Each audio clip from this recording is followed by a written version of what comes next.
Ladies and gentlemen, let me tell you something simple, but powerful. Not everything that's real needs to be revealed. You see, there's a power in silence that noise will never understand.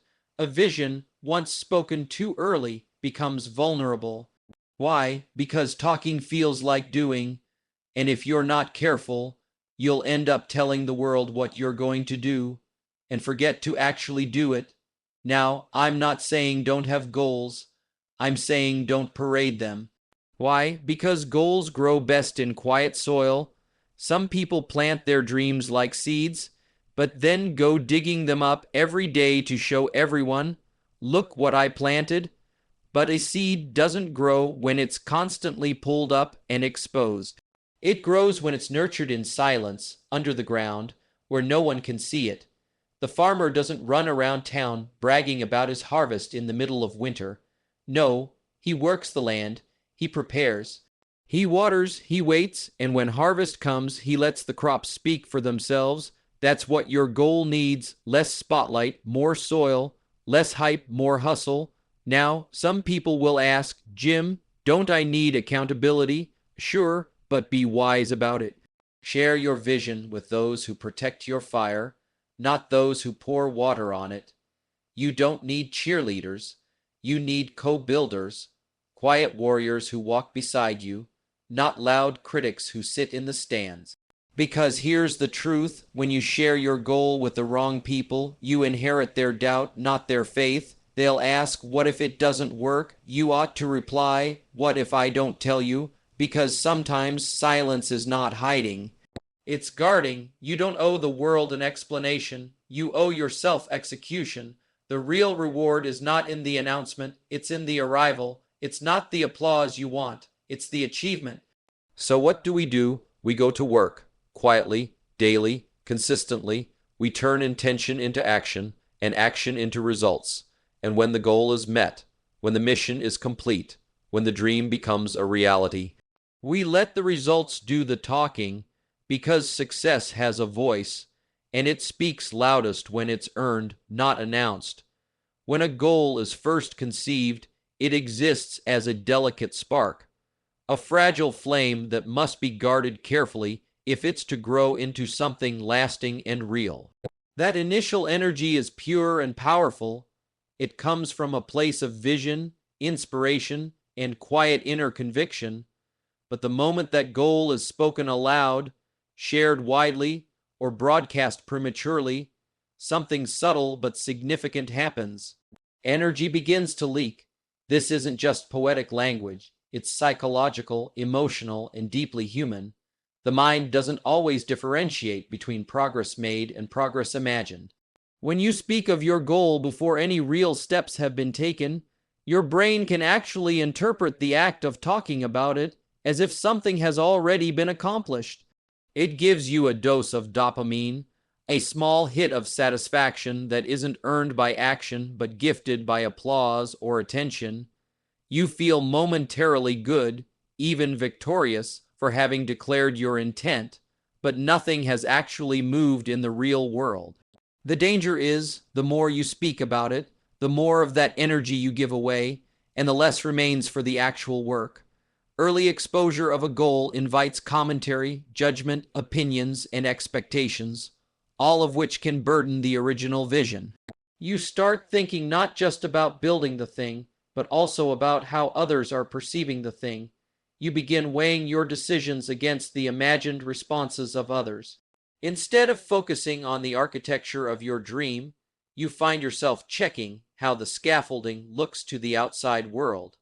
And little by little, the goal begins to shift, not based on your values or purpose, but based on how it's being received. That is a dangerous trade. When a goal begins to morph into a performance, it loses its essence and direction.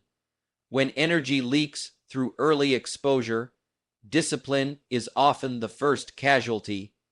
The fire that was supposed to burn steadily now flickers because it was drawn out into the open too soon. It was shown, not strengthened. Applause becomes a distraction, and distraction becomes a delay. The more eyes on your process, the more pressure to perform instead of produce. You get caught in a loop of trying to live up to the version of your dream you prematurely presented, rather than staying rooted in the version that actually works. Your time gets split between building and explaining. Your attention is divided between doing and defending. Energy is a limited resource. Every dream, every goal requires a certain amount of energy to grow. This energy is needed for focus, for resilience, for overcoming resistance, and enduring setbacks. But when too much of that energy is spent narrating the journey before it begins, there's less available for the journey itself. Think of it like a bank account. You only have so much to spend. If you start paying out in words, you might come up short in actions. Sharing a goal too soon also exposes it to the wrong environment. It becomes vulnerable to the voices of fear, doubt, jealousy, and misunderstanding. Even well-meaning people can project their limitations onto your dream. They don't see what you see. They haven't felt what you've felt. What's exciting and possible to you might look foolish or naive to them, and their skepticism, even if subtle, can create cracks in your conviction. You begin to question your direction not because of new facts or better insight, but because someone else doesn't believe what you believe. That's another leak. And if too many of those leaks open at once, the vision can collapse before it ever begins to stand. There's a sacredness to early-stage goals. They are still forming, still being shaped by quiet thought, internal reflection, and solitary labor. They're still finding their roots. Exposing them too early is like pulling a seed out of the soil to show someone it's growing. You interrupt the process. You trade potential for proof too soon.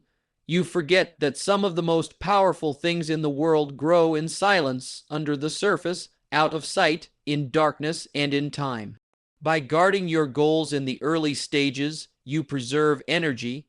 You protect the internal fire and let it grow strong before it's tested by external forces.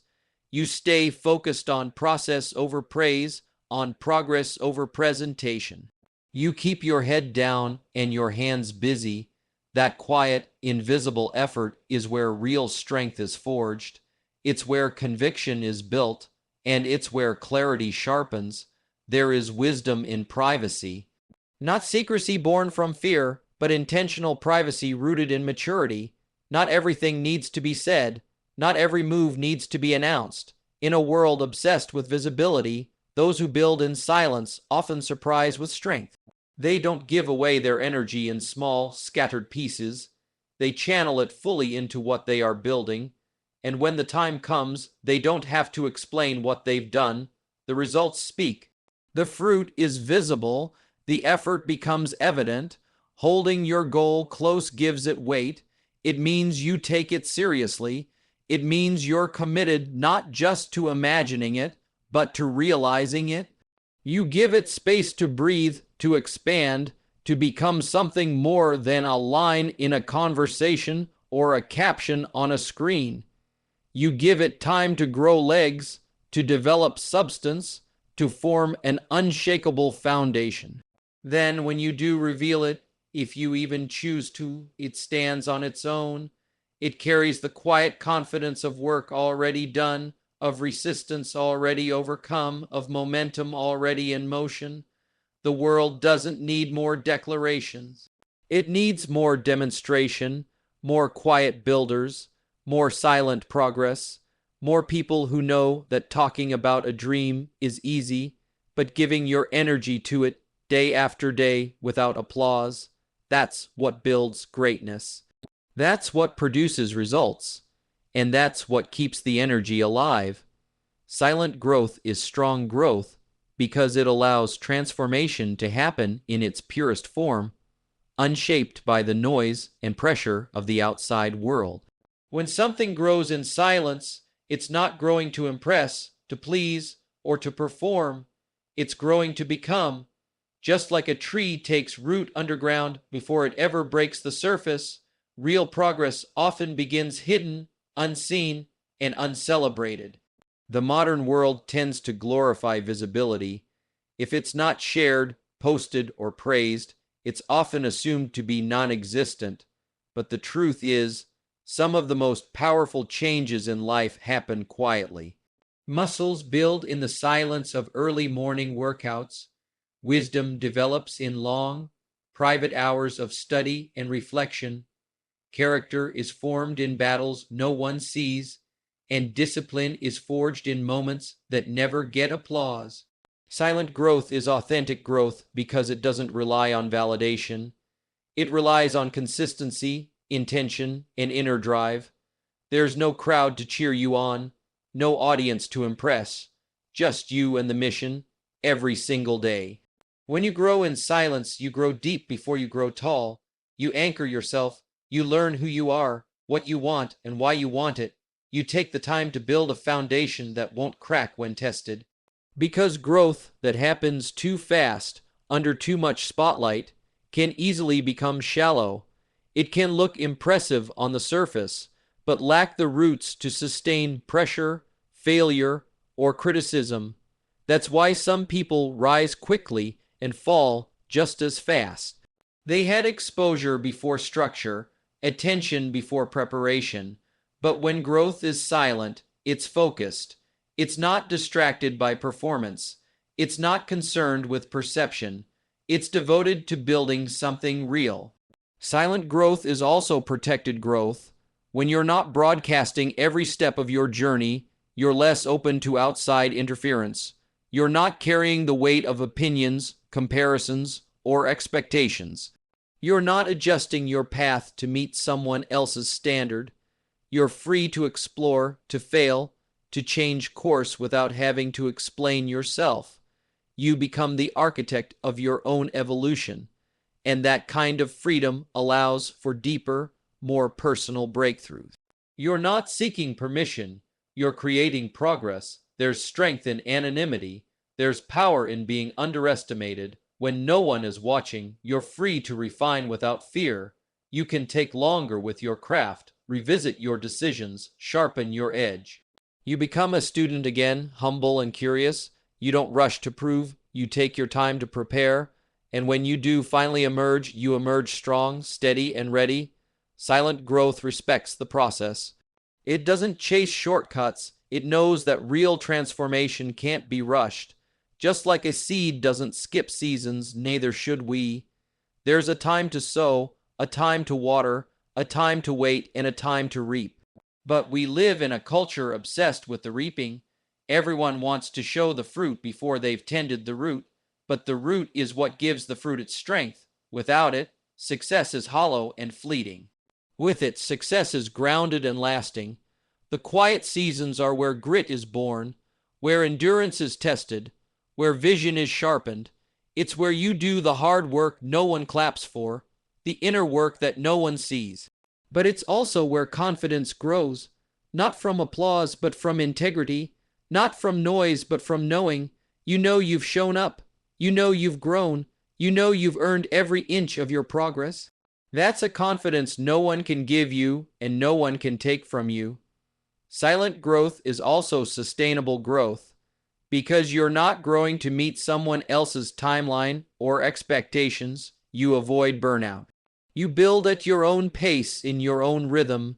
You're not trying to win a race. You're focused on running your course. You trust your timing. You respect your journey, and that patience pays off.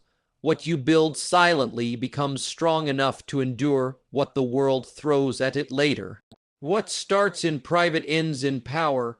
People often think strength is loud, obvious, and forceful, but true strength is often quiet, calm, and steady. It's built in private moments of resolve. It's formed in silence, where there's no one to impress and nothing to hide behind. It's in those quiet hours of effort, repetition, and sacrifice that greatness is born. You don't have to announce your growth. You don't have to explain your journey. Just grow, just become. Let your results speak when the time is right. Let your work reveal what your words never had to say. The world may not see your roots, but one day they'll see your fruit, and they'll know it didn't come from a moment. It came from a quiet, unwavering commitment to keep growing, no matter who was watching. Protection from doubt and distraction is essential in the early stages of any meaningful goal, dream, or transformation. When you first set out to do something significant, your confidence is often just beginning to take root. You may feel excitement, passion, and determination, but also vulnerability. That initial spark is precious, but it can be fragile, and exposing it too soon to the wrong environment can smother it before it even has a chance to burn steadily. Doubt is not always your own. Often it's borrowed. It comes through the voices of others, people who may not share your vision, people who don't understand your purpose, or even those who project their own fears onto your journey. They may not mean harm. Some may be trying to protect you. Others may simply be limited by their own experiences and beliefs. But when you expose your goals too early, you invite all those external opinions into your internal process. What once felt clear and inspired can become clouded by hesitation and confusion. You start wondering if maybe they're right, maybe this dream is too ambitious, maybe you're not ready, maybe this path isn't realistic. That creeping doubt can be louder than your original belief if you're not careful. Distraction is another silent thief. It rarely announces itself as danger. Instead, it shows up dressed as relevance, urgency, or entertainment. When you share your goals with too many people, you open the door to a flood of responses, questions, suggestions, advice, comparisons, and commentary. Everyone has a perspective, and before you know it, you're no longer working on your vision. You're defending it, explaining it, or reshaping it to please others. Your focus gets pulled in multiple directions. Instead of moving forward with clarity and purpose, you begin to hesitate second, guess, or seek approval. The energy that was meant for execution now gets spent on reaction. The clean line between where you are and where you're going becomes tangled in the noise of outside influence. Keeping your goals protected doesn't mean hiding out of fear. It means guarding your vision with wisdom. Not everyone deserves a front row seat to your process. Not everyone is equipped to handle the weight of your mission. Some will try to mold it into something they understand. Others will try to talk you out of it because they could never see themselves doing it. And then there are those who simply can't stand the idea of someone daring to aim higher. The more you share prematurely, the more you risk turning your journey into a performance rather than a pursuit. Protection from doubt means surrounding your goal with silence until it's strong enough to stand on its own. You allow it to develop in a space free from judgment, where your faith is the loudest voice. You hold it close, not because you're unsure, but because you're serious, because you know that anything worth building deserves undivided focus and uninterrupted time. And when you shield your vision from distraction, you preserve the mental clarity to keep going even when progress is slow, results are invisible, or setbacks occur. The world is filled with distractions designed to pull you away from your purpose. Notifications, opinions, trends, and comparisons are always knocking at the door. When your goal is still forming, these distractions can do more damage than you realize. They chip away at your attention, your resolve, and your creativity. What begins as a clear sense of direction becomes diluted with alternatives. You start questioning not just what you're doing, but how you're doing it, why you're doing it, and whether it's enough. That spiral doesn't create momentum, it creates stagnation. And stagnation, over time, steals potential. Protection is not isolation, it's insulation. It's creating a boundary around your vision that allows you to focus on the work instead of the response. It's understanding that before you can share something powerful with the world, you must first build it strong in private. Not everything is meant to be seen while it's being shaped. Some things need time in the quiet, space in the shadows, and a season of unseen labor before they are ready for the light. When you protect your goal from doubt and distraction, you stay aligned with your original intent. You don't compromise the core of your vision to fit someone else's version of success. You don't let the world rewrite your script before you've even written your first act. You move forward with intention, with focus, and with strength that comes from within, not from applause or agreement. Every dream faces resistance, but not all resistance is external. The internal battle is often the hardest. If you allow the voices of doubt and the pull of distraction to enter too early, they can derail the most promising of missions. That's why protection is power. It's not about secrecy, it's about stewardship. It's about honoring the process enough to give it the environment it needs to thrive. Because when a goal is nurtured in peace, it grows in power. And when it's finally revealed, it carries the strength of something that's been built to last.